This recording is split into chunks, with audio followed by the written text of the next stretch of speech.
आती है कि ये बच्चों का, लोग ये सवाल करते हैं, आज का जो एक जदीद जहन है कि ये औरतों और बच्चों को साथ ले जाने का क्या मकसद था अगर वहाँ पे जंग करनी थी। बिस्मिल्लाहिर्रहमानिर्रहीम।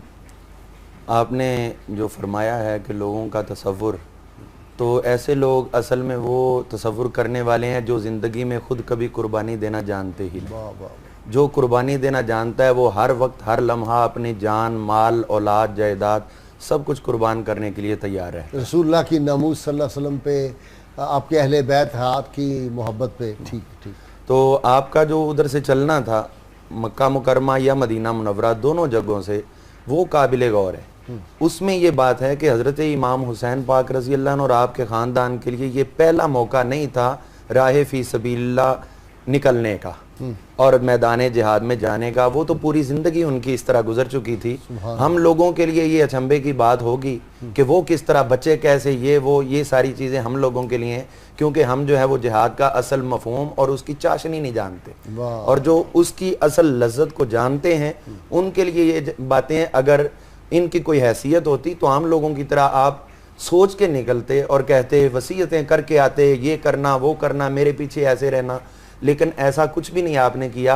उनको कहा है साथ चलें और वो फौरी तैयार हुए हैं। हज़रत सैयदना अली असगर रज़ी अल्लाह अन्हु, आप जो जब सफ़र शुरू हुआ है तो उनकी उम्र ही कितनी थी मदीना मुनव्वरा से जब ये रवाना हुए हैं?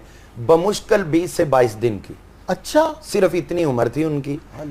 4 रजब जो है इमाम तबरानी की रिवायत के मुताबिक, जो हज़रत लैस बिन साद से है, 4 रजब को हज़रत मुआविया का रबाब उस हालत में सफ़र इतना करके सफ़र किया है।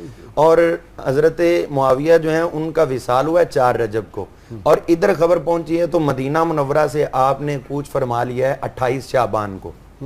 तो अब 28 शाबान जो है, इसको अगर हम पीछे 28 रजब को, 28 शाबानी 28 रजब को, अब रजब के ही महीने में विलादत हो रही है और रजब के ही महीने में सफ़र हो रहा है, और 6 दिन के अंदर आप पहुंचे हैं कहाँ पर? मदीना मुनव्वरा में, अभी मक्का मुकरमा।